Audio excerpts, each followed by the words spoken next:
Okay, good morning, everybody. Good morning. We're going to learn some Tanya today. We're holding on chapter 51 of Tanya as we come closer to actually finishing the first part of Tanya, Likutei Amorim, which is 53 chapters. We also come closer to the end of the year, the Chassidic calendar, because Yutes Kislev, this coming Shabbos is called the Rosh Hashanah LaChasidus. It's called the Rosh Hashanah for the Chasidim, Chassidus, for the teachings of Chassidus, for the learning of Chassidus, the teachings of Chassidut, and for the ways of Chassidus. So it's a great celebration. This coming Shabbos is a great celebration by Chassidim and by the world to connect to the teachings of Chassidus and to the learning of Chassidus and to the ways of Chassidus. Therefore, it's a fascinating Yom Yom today, with the Rebbe writes in a Yom Yom. What is the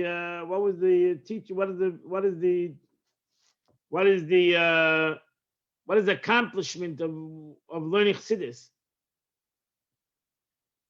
So the Rebbe writes a statement of the Frierdiker Rebbe, of the previous Lubavitcher Rebbe, that the Frierdiker Rebbe said. The Rebbe writes this on the 13th day of Kislev, that my father, the Frierdiker Rebbe is saying, my father said, the Rebbe Rashab, the fifth Lubavitcher Rebbe, said, Chassidus changes what exists and uncovers the essence character. What does that mean? The Chassidus uncovers the essence character. So he writes, the Rebbe continues and says, the essence character of a Jewish person is beyond estimation and assessment. You can't even assess. You can't even assess to make an assessment of what is a Jew. What is the essence of a Jew? Why? In Tanya, he's the essence, for he's a part of God. He's part of God's essence, and moreover, lays hold of the part of the essence is as though he lays hold to all. Statement of Gemara, that when you touch part of it, is as if you touch all of it. So even though you might say that my neshama is very weak within me, and I only have, as we call, a spark of the soul within me, but if I am touching part of this neshama, I am touching the entire neshama. I'm touching the whole soul. So I'm touching the whole soul, and the soul is the essence of God. So how can you estimate? How can you give an estimation of the essence of HaKadosh Baruch Hu? How do you estimate? How do you evaluate? How would you evaluate God? How would you put an evaluation to God? It's impossible to put an evaluation to HaKadosh Baruch Hu, to God. So after the Rebbe continues, the Rebbe over here continues in the Yom Yom. He says, just as the essence is unlimited, so is the part unlimited. This is similar to tzitzis being on the corner of the garment, of the same material of the corner of the garment. The existence of the soul as an entire discrete from God's essence. So you're part of the tzitzis, is part of the entire garment. Your whole garment is called tzitzis, even though it's the corner of the garment. It's only actually a part of the garment by most of it that you see. But you call the whole garment tzitzis, because when you grab part of the garment, which is the strings, you're in essence grabbing the whole garment. This existence of the soul as an entire discrete from God's essence is only because God created the soul to be created being. So the only reason why the soul comes into an existence of the body is because that's what the Eibush created. But in essence of the soul is the essence of HaKadosh Baruch Hu. And Chassidus reveals the essence character of the soul. Chassidus reveals the essence character of the soul. And that's what is the essence character of the soul is a part of HaKadosh, is God.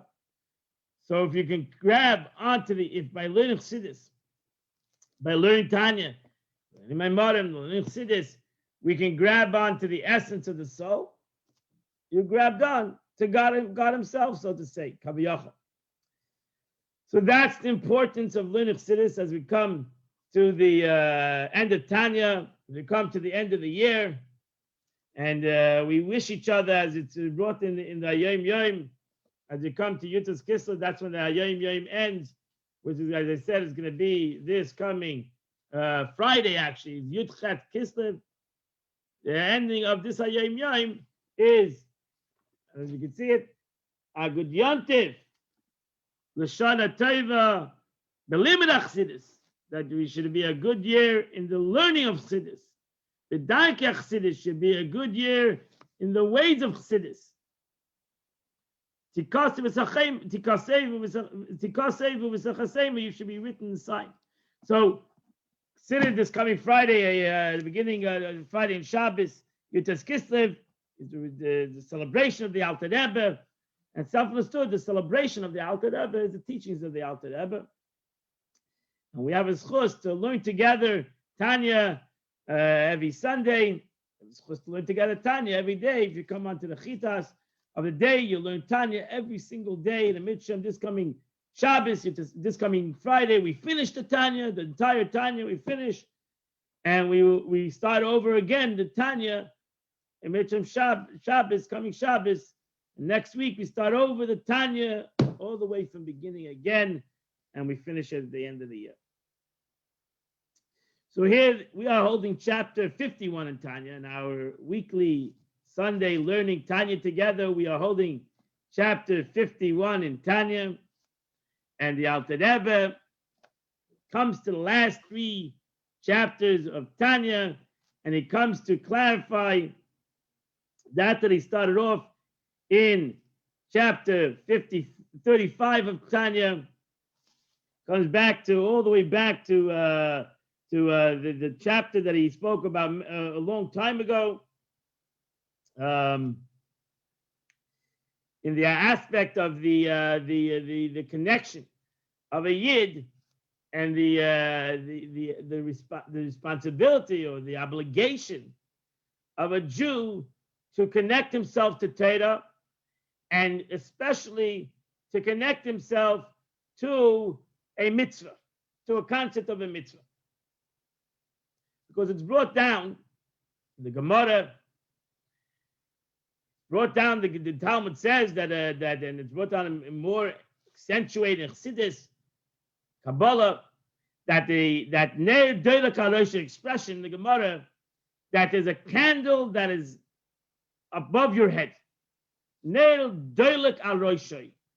There's a candle, the flame that is flickering, that is fire above your head. It's this flickering flame above your head came to you in the time of your conception. When you were created in your mother's stomach, each and every one of us, there was a ner doilek al roshei.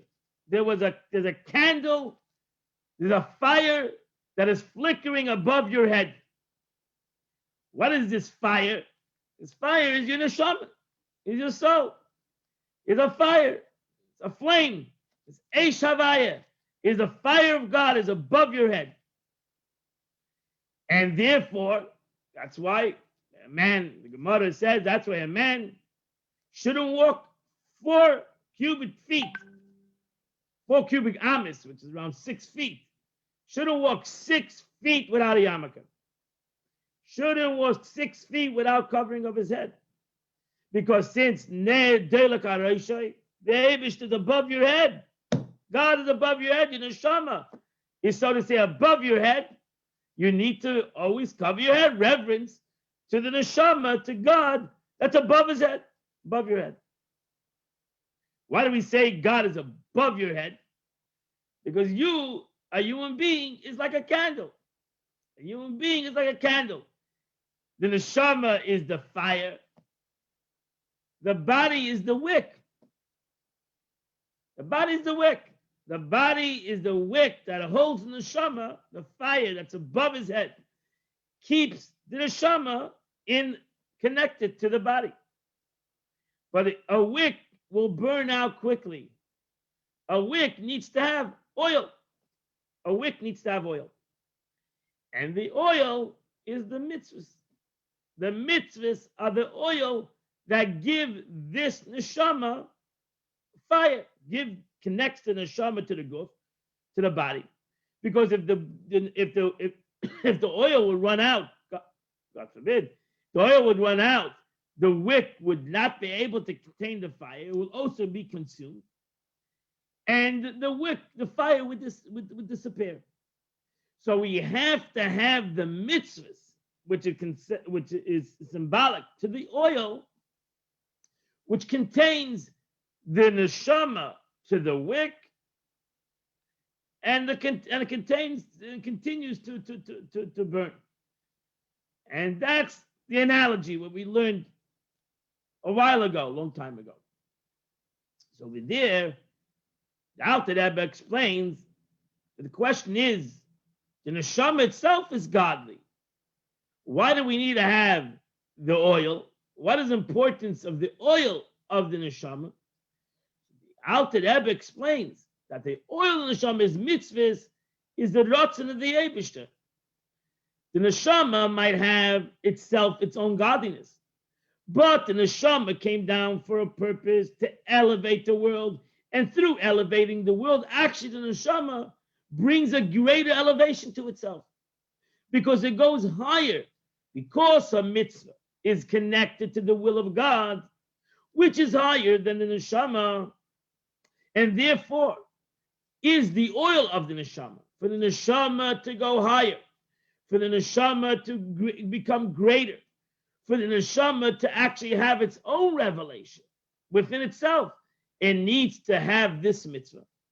It needs to do this wisdom. It needs to have the chachma of the able. It needs to connect actually all the facets that this neshama has, from chachma, from wisdom, to malchus, the 10 manifestations that the Alter Rebbe explains, from the highest manifestation of wisdom to the lowest manifestation of malchus, which is the aspect of the dibur and the concept ultimate of action of the human being.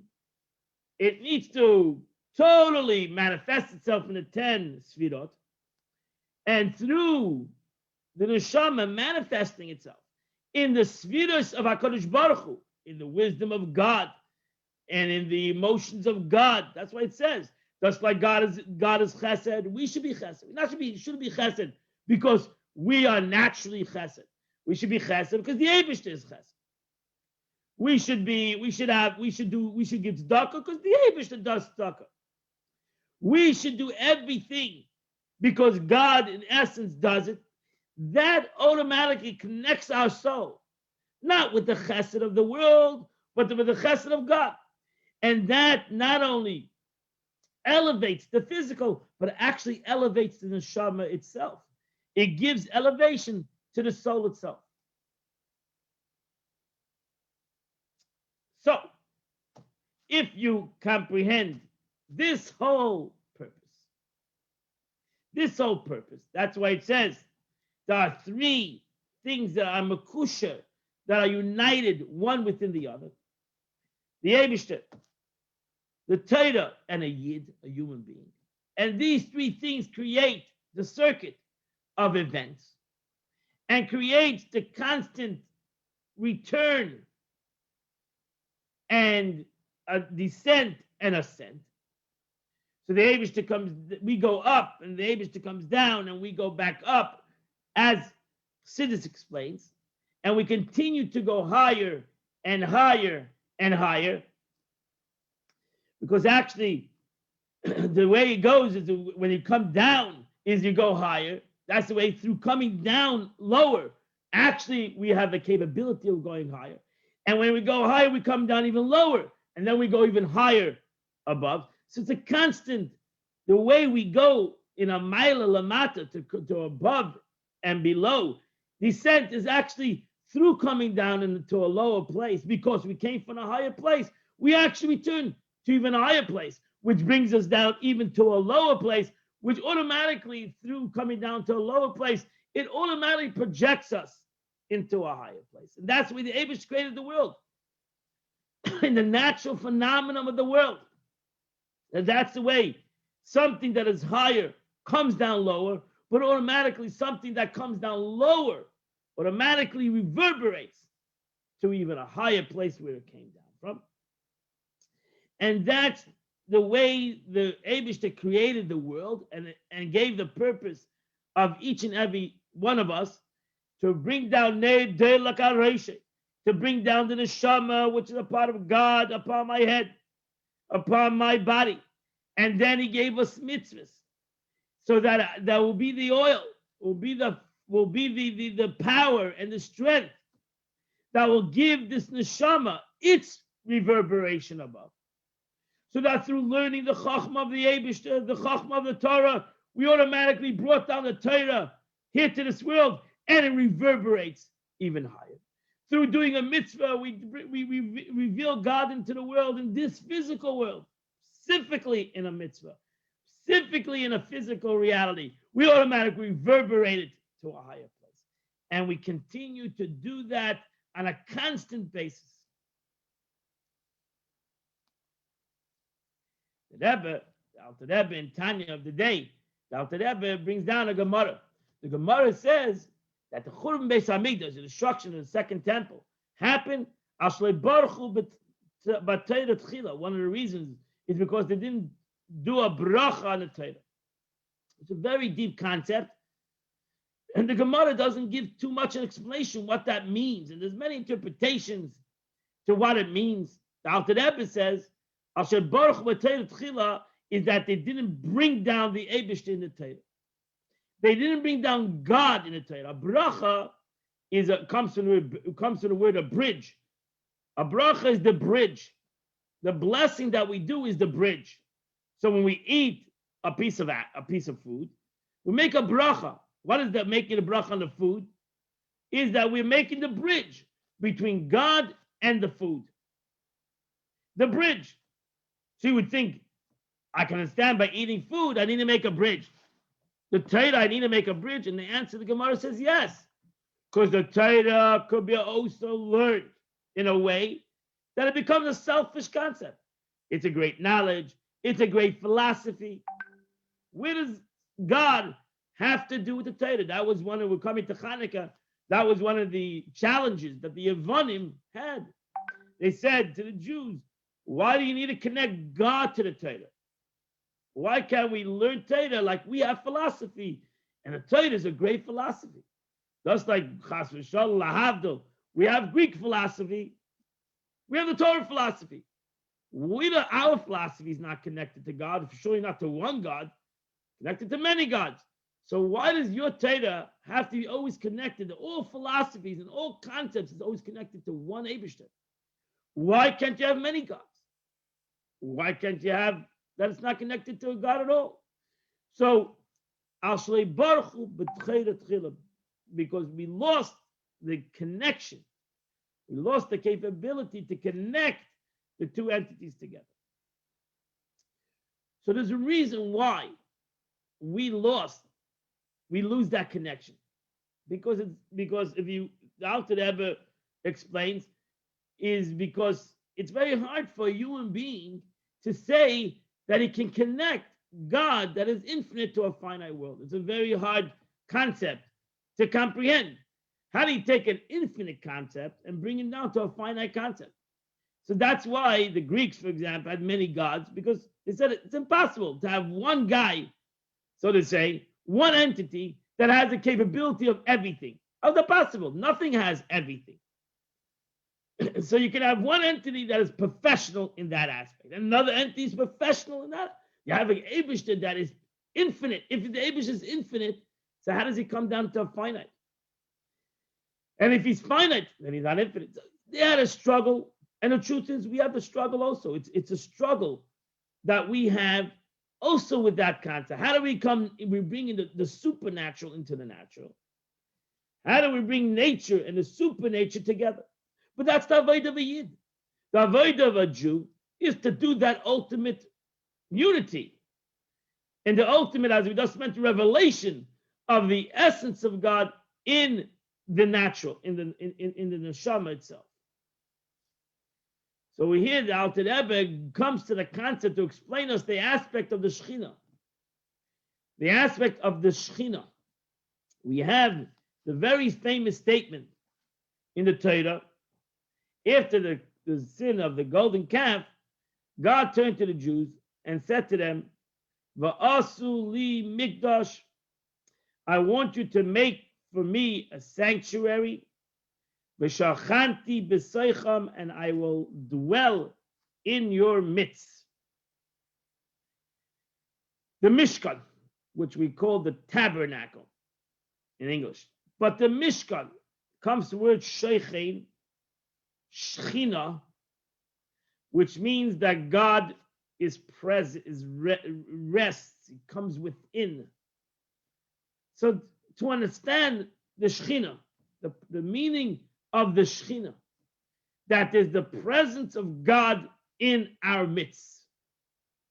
We have even an expression, the Torah says, Hashechen itam b'toich tumasam, that God rests in between the impurity of man. So not only does God rest in man, in humans, but you would think that God would only rest in the purity of humans. Comes the verse and says, Hagar itam, that I rest b'toich tumasam. I rest in the midst of their impurities. That shows on the infinite aspect of God.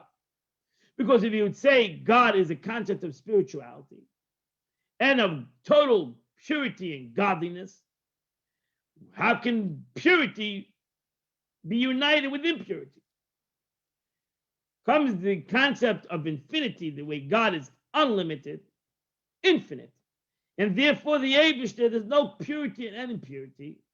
They're both equally to him. That's why it says, on Purim, you have to get drunk. You have to be able to come. A Yid has to come to a certain situation in life that he realizes that to God there's no difference between the wicked Haman and the blessed Mordechai. Because in a certain area of godliness, they both have a purpose. They were both created for a purpose. I have an expression in Rashi last week in Parshas Toldos. Rashi says an interesting expression. He says, Yaakov ve'Esav amurim b'Parsha. Ela Toldos.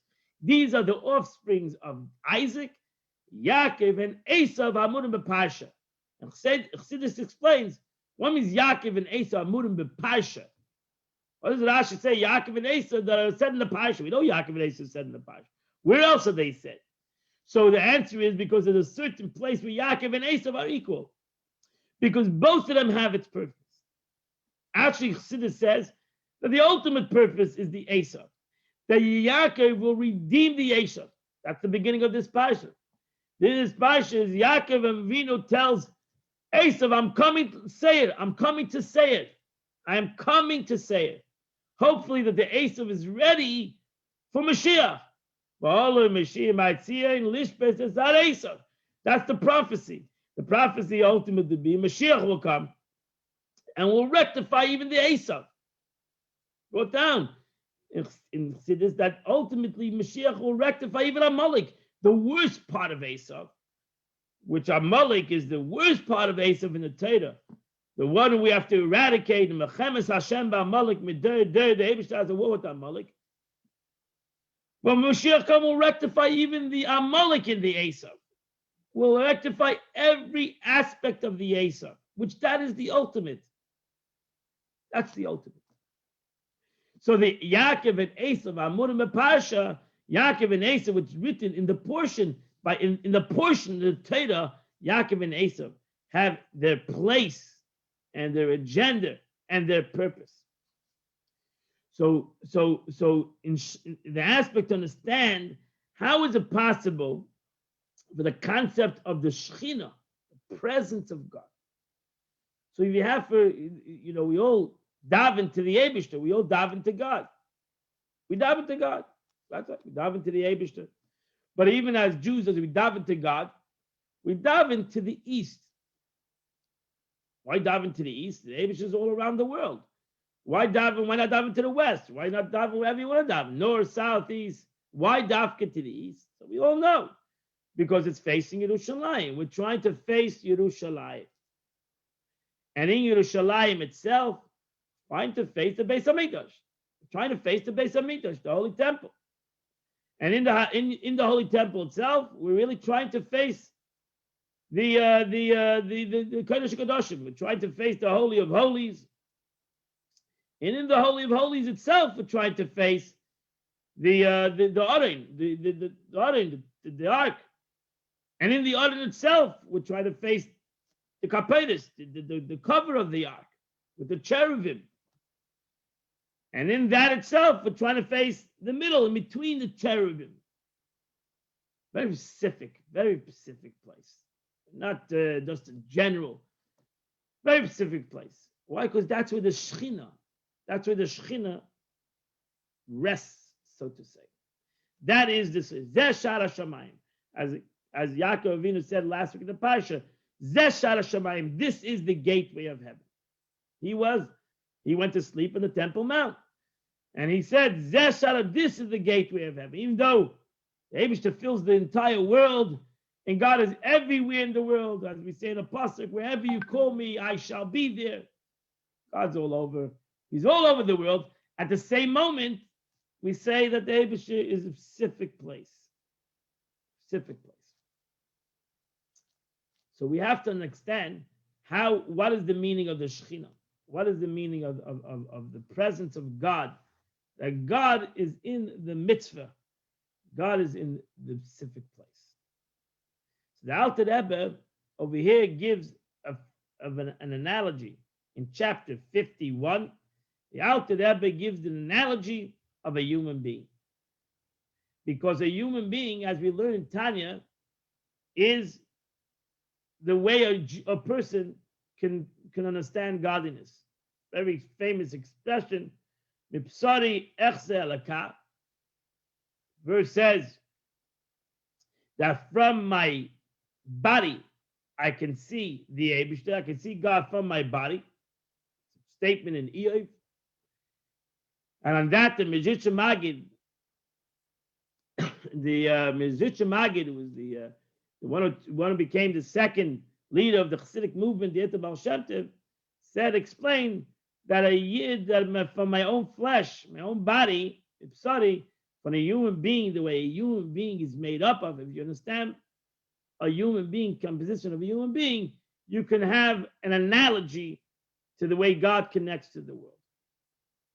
So here the Alter Rebbe is going to explain us that how do we see from our own body this aspect. And he brings, and that's what we are gonna start learning. We're gonna start learning chapter 51.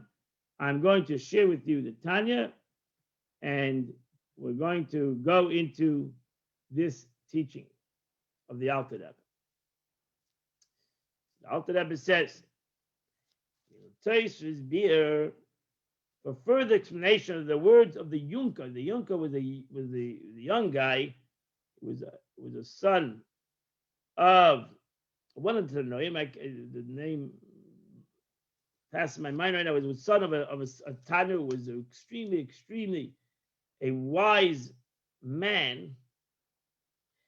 And he said in chapter, we're going back to chapter 35 of Tanya, if you remember that chapter, the statement of the Yunker, the young sage, who quoted that the light of the Shekhinah, which dwells upon a Jew, needs oil, which is the good deeds, which I mentioned.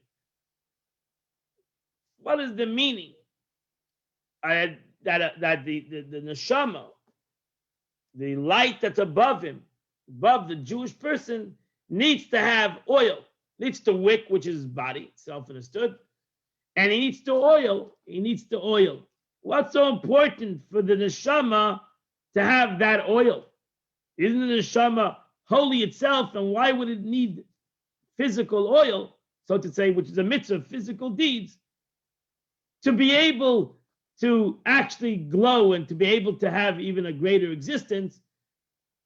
So the question is, why would the spiritual need the physical? That's really the question. The question is, why does the Eibishter need the world? We're giving an analogy that the neshama needs the physical mitzvah to the Eibishter wanting to dwell in this world. Because the whole Chassidus, Kabbalah, is based on Dira B'Tachtenim, that God wanted a dwelling place in this world. So we have to understand, why did God want the Shekhinah? That's the whole concept of Shekhinah. That the Eibishter wanted to Shechanti B'Seicham.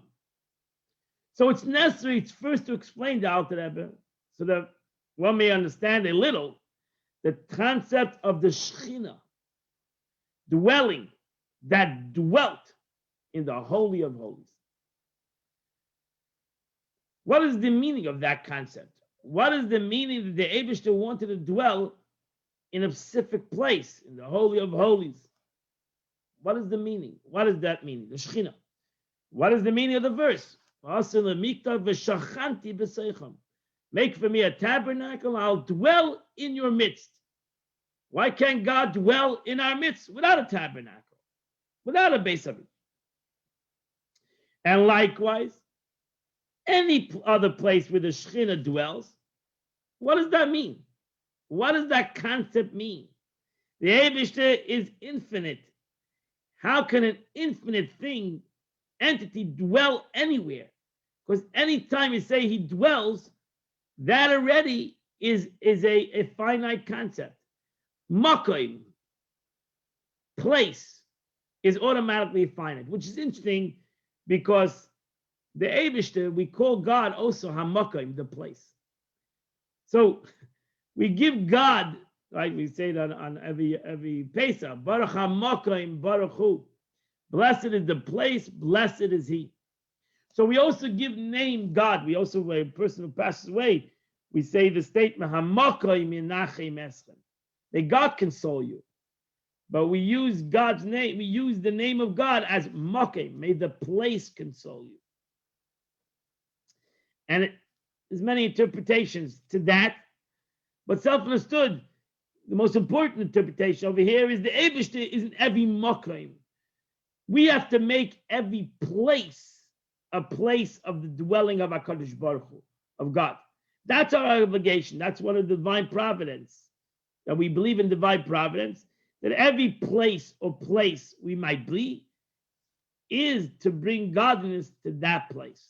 Expression that you don't know where you're going to be or where you're going to come to, whether it's in a journey of life or whether it's taking a trip someplace, and you suddenly came to a place. Maybe that place was waiting already close to 6,000 years, that you would bring godliness to that place, to make a bracha in that place, to say a word of spirituality, to say a pasuk by heart.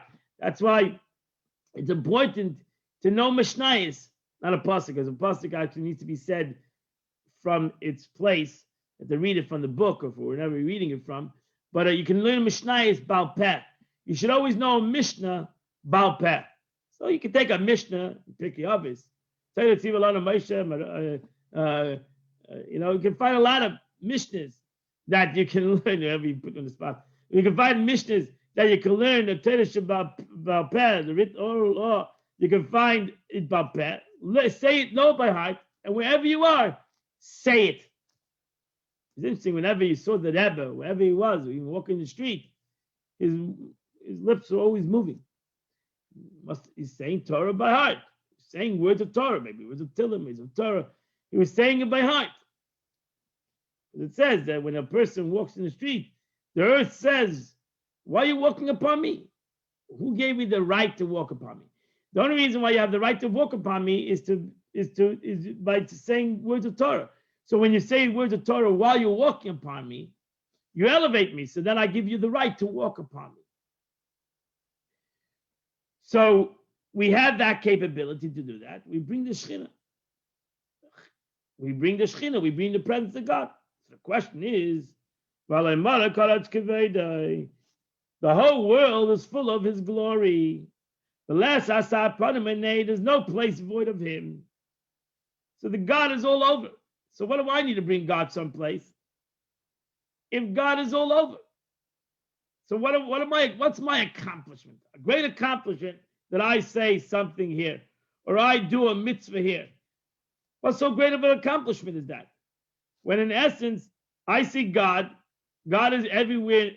He's all over existence. He's everywhere in the world. So what do I accomplish more than God? That God is everywhere. He's infinite. He's everywhere, and He's everywhere. So what is the accomplishment? The Alter Rebbe says, however, the key understanding of the subject is found in the text. And from my flesh I see God. The Alter Rebbe understands these words as literally. From what we see within ourselves, in our own soul and body, we can visualize the parallel and the spiritual levels of the divine emanation and the world in general. So what is the analogy? From my flesh I see God. What is the analogy to the concept of the way my neshama, or the way my soul is also sees the Eibishter, is revealed in my existence? How does it connect the two together? The Alter Rebbe says, here is the connection. Here's the connection. Thus, like the soul of man, by analogy, the human soul pervades all 248 organs of the body, from the head to the foot. The soul surrounds the entire body. Everything that the body has, all the 248 limbs of the body, everything from the brain to the toenail, every organ, every entity is all incorporated in the soul. The soul gives its vitality to every part of the body.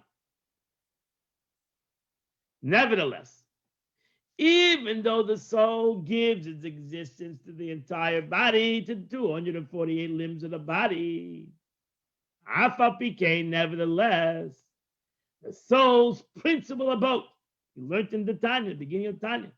Where is the godly soul's principal abode? His dwelling place, in an all-encompassing, non-revealed form, is in the brain. And from the brain, the soul diffuses throughout all the organs. So even though the soul within the soul, not even before the soul goes to every place in the body, in the soul, before it even goes anywhere, it has within it the whole body. Everything within the body is already in the soul. And the soul first emanates from the brain.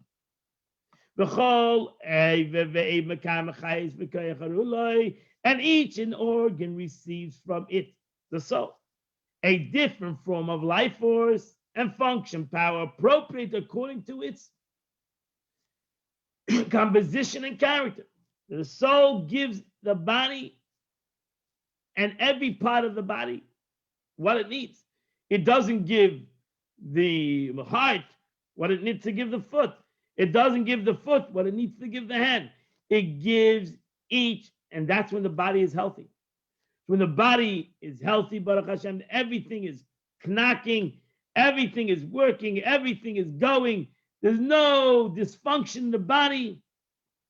It's because Baruch Hashem, the soul is flowing through the body perfectly. That's why one of the most beautiful prayers that we say, and this is a prayer you should know by heart, is the prayer of the Ashayotza. The prayer of the Ashayotza that we say, that a Jew says when he goes to the restroom, the prayer of the Ashayotza is such a beautiful prayer. In your Siddur on page 4.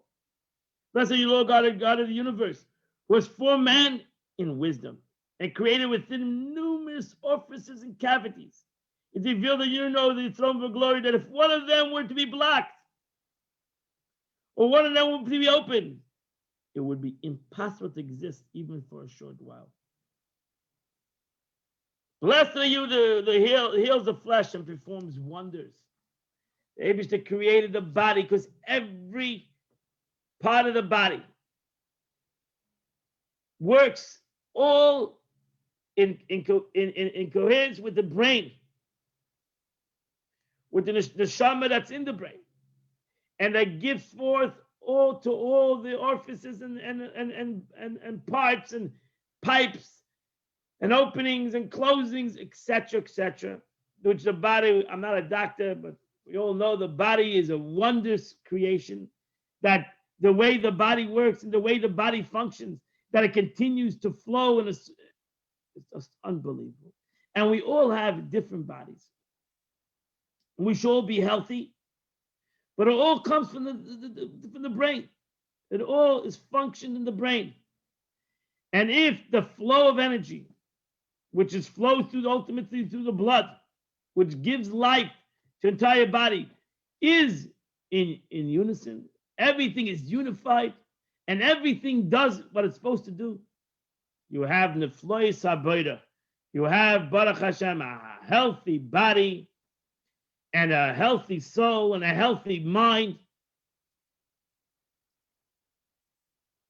So it's important to have a healthy mind, because when we have a healthy mind, we have a healthy body. When we have unhealthy body, we have unhealthy mind automatically.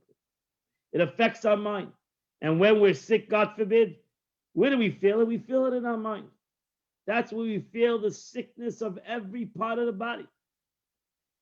The pain is in your mind. That's the way it is. The pain of a person, when a person chas v'shalom is in pain in any part of the body, he feels it because of his mind.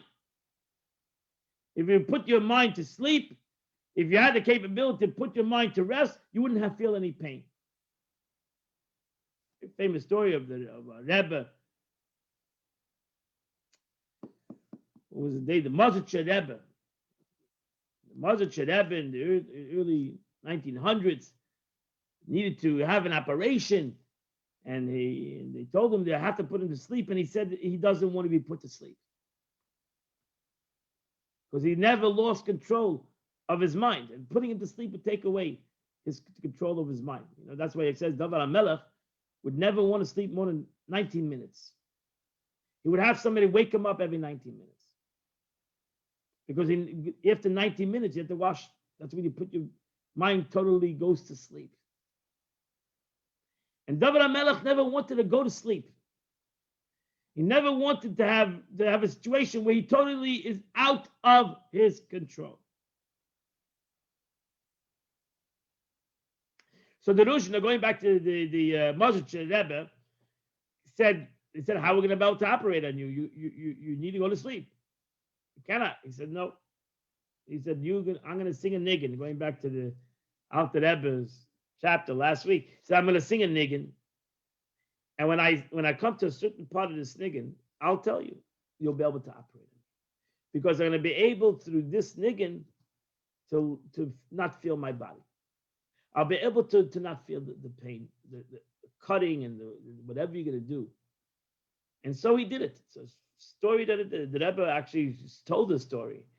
It's a true story that this Rebbe, this Mazatcher Rebbe, went in, he tried to sing a niggin, and it's a song, and when he came to a certain part of the song, he told them, okay, you can do what you got to do. And they did a whole operation on him as he sang this niggin, as he sang this song. In essence, he lifted himself with his mind through this niggin, through the song. Some of the not just singing the song, the meaning of the song in his mind. had the capability to uplift his mind. And therefore he didn't feel the pain and the cutting and everything that they were doing to the body. He uplifted his mind. What does that show you? It shows you that everything is in the mind. That's why it's important, the statement, "Trach good v'zayin good." Think good will be good, because everything comes from the mind. Kulam b'chachma sisa, it says. Everything comes from the mind. But the problem is we have weak minds.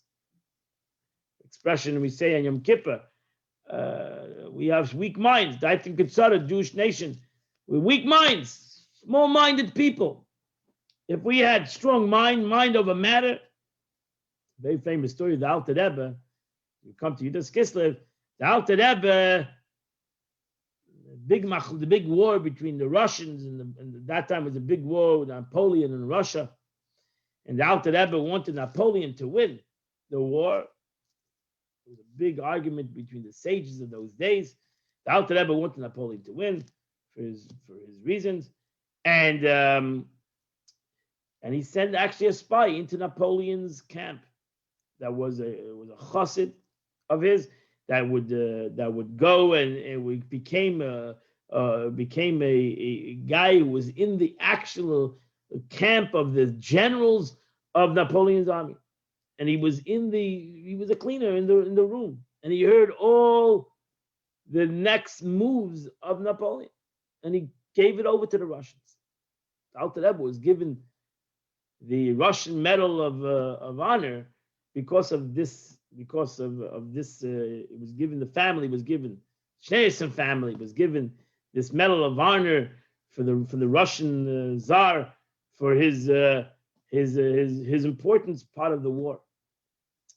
So the story is told that Chassid was once in the war room, as it was called, and the Napoleon himself walked into the room. Napoleon was so what he started to scream at his generals that for some reason the Russians know every move of this. And how is it possible that they know what's going on in this room? And this Jew was standing right there. And Napoleon went over to this Jew and said, "You are the spy. You are telling the Russians everything that's happening." And he put his hand upon his heart. And the chassid didn't miss a beat. He said, "Never. I would never go against Napoleon.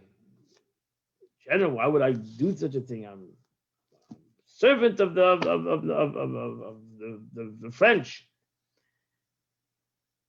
And Napoleon walked away because he felt that if he put his hand upon him, it's hard, he would miss a beat. Napoleon himself is. Later on, he told the story to Chassidim. He said, how'd you do that? Napoleon walks into the room and he challenges you and he puts his hand upon your heart. How is it possible you didn't miss a beat? And he says, because I learned Tanya. I'm a chassid of the Alter Rebbe. I've learned Tanya to have mayach shalt alalev. I've learned Tanya to have mind over matter. How is it possible to learn Tanya and not to have mind over matter? So the Alter Rebbe taught me to have self-control. So even Napoleon will challenge me and has put his hand upon my heart, I won't miss a beat. So we all should be chassidim of the Alter Rebbe, and we should have mind over matter. So let's continue a little more Tanya, the Alter Rebbe. Just a little more of this Tanya. We have a couple of minutes. So the Alter Rebbe, moreover, each organ receives from it a different form of life and power appropriate to its organ and its composition and character. Ha'ayin lidois, the eye to see.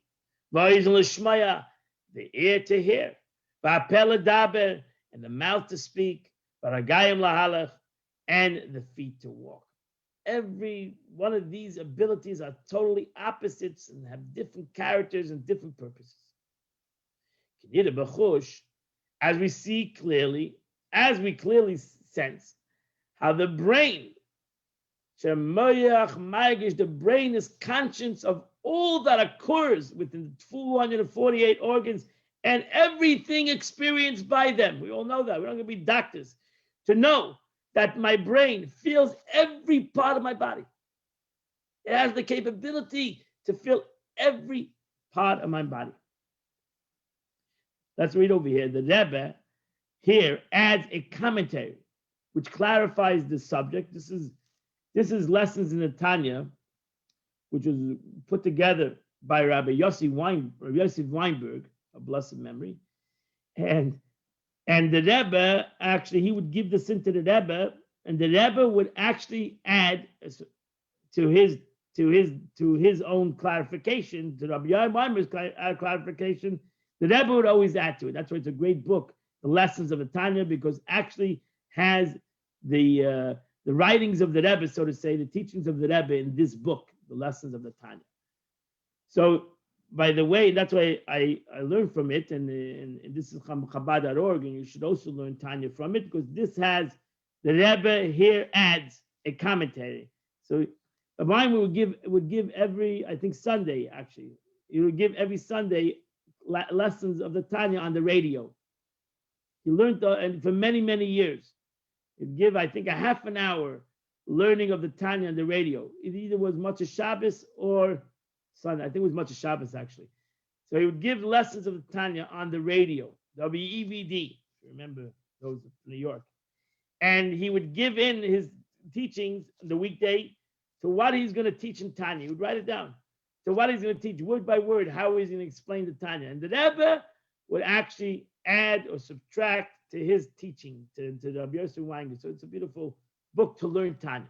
So by the way, so let's learn the Rebbe. Usually I don't go through his writings, but we'll go through it right now a little bit, because he says, by way of introduction, the Rebbe writes, the life force from the soul, which animates the body, comprise two aspects. One is the life force, the life-giving force, in that the whole body is alive and draws its vitality from the soul. In this aspect, there's no difference between the one organ and the next. The head, for example, is no more alive than the foot, just as the foot is no less alive than the head. The entire body with all its organs is equally alive throughout. See this terminology? This aspect of the life force giving force is called the light of the soul.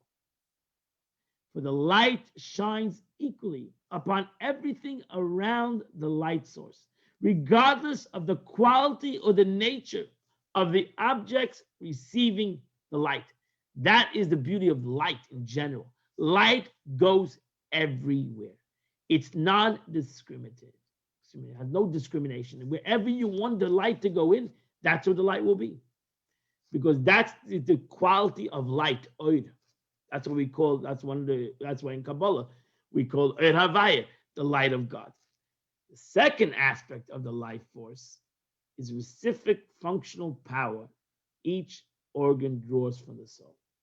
This power, this second concept of life, of force of life, is unique to each organ.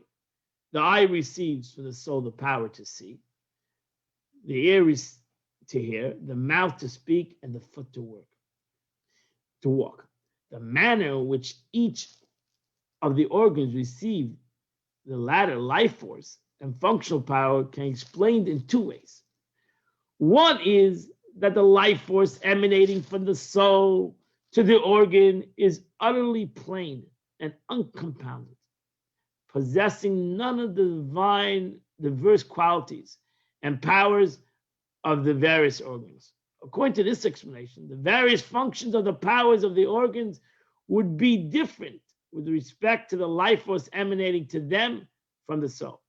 Only after the life force actually becomes enclosed within the organ, for example, only after the life force becomes enclosed within the eye would it become the power of sight. And only after it becomes enclosed within the ear would it become the power of hearing. So actually the vessel gives the light and according to this, the vessel gives the light its quality. An analogy to this explanation would be water in a colored glass. Although it remains colorless, water is water. Yet since it's seen through the walls of a white or red vessel, for example, it seems like the white or red to the viewer. Likewise, each organ receives a plain, uncompounded life force from the soul, and its organ that gives, it's the organ that gives the life force enclosed within it a specific functional ability. The eye enables for the life force to give the power to see. The ear enables to give the power to hear.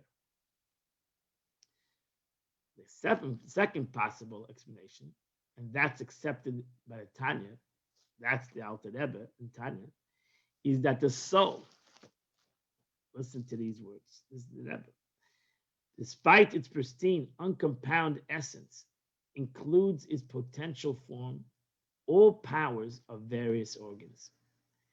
And it's these faculties in which individual organs receive. The eye receives from the life force of the soul the power to see. The ear receives from the power to hear. That means that the soul itself has the power of sight. Not that the soul just has a general power and then the vessel makes the power. Actually, the soul sees. The soul hears. The soul walks. The eye receives the life force of the soul, the power to see. The ear receives the power of hear. These powers were originally included in potentia within the soul, and each becomes revealed as a life force becomes enclosed in its respective organs. Thus, the power to see or to hear does not originate only when the life force becomes enclosed within the eye or the ear. It already exists in potential within the comprehensive life force emanating from the soul itself. Although it's not yet revealed, Tanya proceeds to explain that this is the correct explanation. The commentator of the Rebbe explains why we must accept this second explanation. If we were to say that the various functions of the power are not differentiated in potential in the life force until after it becomes enclosed into the organ, like water or light does not specifically possess the color but acquires it through the view of the glass, then the brain would be conscious of the same sensation when it experiences the eye and what it experiences of the ear, because these sensations have already left their perceptive organs. Thus, too, water removed from the white vessel is no different from the water removed from the red vessel. Once removed from the vessel, it loses the vessel's colors. Likewise, messages conveying sensation from the eye will be no different from coming from the ear, since they have already left the perspective organs. So, I don't know if we want to go read this whole thing. Why not to explain? One might argue, according to this explanation, that the Tanya does not accept that when a particular organ calls into being a functional power in this life force drawn into the soul, this differentiation becomes acquired in the life force, like the ignorant of the silver, which once they have molded into shape of the vessel remains the shape later too. According to this argument, the difference effect by each organ and life force drawn into the soul remains also in the sensation transmitted from the organ back to the brain. Maybe ultimately changed even after it leaves the organ. This would account for the different messages received from the brain for the varying sensation occurring and experienced by the eye and the ear, for example. However we say, so maybe you can say that, but if however you say that the soul, which is based in the brain, only transcends any kind of differentiation, even a different potential in which the various powers of the organ are included within the soul, then the soul within the brain would not distinguish between the sensation what happens in the eye and the sensation that happens in the ear and the other organs, because the soul itself, according to this explanation, is utterly plain and uncompounded. Even therefore, if the messages coming from various organs of the brain are indeed different from one another, yet this difference would not be distinguished in the soul of the brain, which is utterly transcends all difference between the organic functions. We must therefore say that the differences exist within the various functional powers later revealed in the organ even before its life force is actually drawn soul organ. Tanya will now explain on which level the soul the difference takes place. So going back a little bit, that's why the Alter Rebbe explains in other places that God forbid parents that don't see can have a child that sees, because the soul sees. It doesn't have the vessel for this person to be able to reveal his soul in that vessel.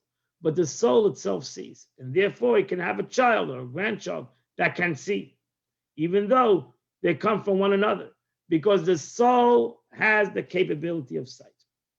And that's why the Gemara says that a person that's blind, the Gemara calls a sagi nor, he has too much light. Meaning that the sight within the soul is so powerful for the vessel of his body, and it breaks the vessel. It breaks the vessel of sight. And now he cannot see. But not that the soul cannot see. The soul can see, but the vessel is not big enough for the sight of the soul.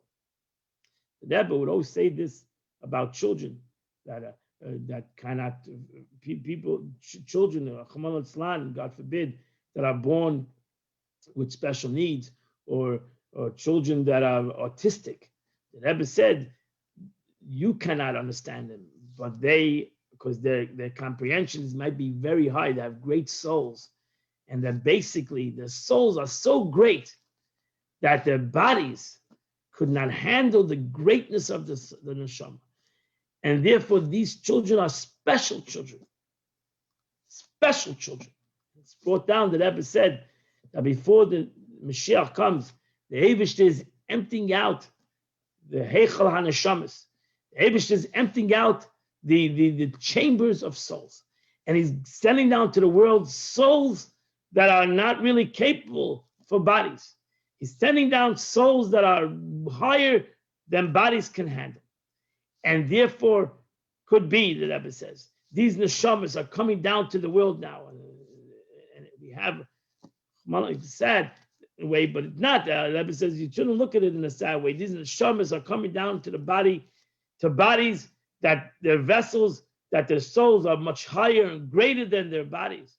And they have within them all the capacities, with the bodies, the vessels don't have the capacities to handle these neshamas. And the Eibush is bringing down to the world, so that will ultimately end the neshamas in the worlds, in the higher worlds, and will bring them down to the worlds. And these souls are coming down into these very, very special gufs that the Eibush gives. And that's why a lot of them are coming down, autistic or other kinds of issues that children are born today with.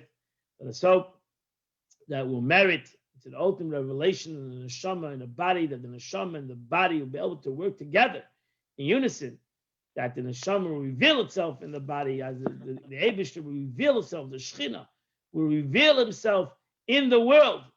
So we want to have the capability for the neshama and the guf to work together as one, and so too we want to have the God to work with the world as one. Start off chapter 51. We'll continue this chapter, beautiful chapter in Tanya, as we march towards the end of the Kuti Amorim in Tanya to the 53 chapters of the Alter Rebbe in Tanya. Have a beautiful, wonderful, gorgeous day, and we'll see you, Mitchem, all in the days coming. We'll continue to learn together. To those that come and learn Chitas every day, we continue learning Chitas together. Mitchem, we'll all together finish the Tanya this week. By Friday, we'll finish the entire book of Tanya, which is comprised of Likutei Amarim, 53 chapters, and again, it's a Kodesh, and Sharei Emunah, and also the what we're learning today, these days, Kuntas Achrin, which is very Kabbalistic teachings of the Tanya. Beautiful learning of Tanya today. You should learn it, the beautiful teaching of Tanya today. And have a great, great, great, great day, everybody. Have a beautiful day, a happy day, a healthy day, a wonderful day, and a wonderful, beautiful week. Thank you so much, Rabbi. Good luck. A good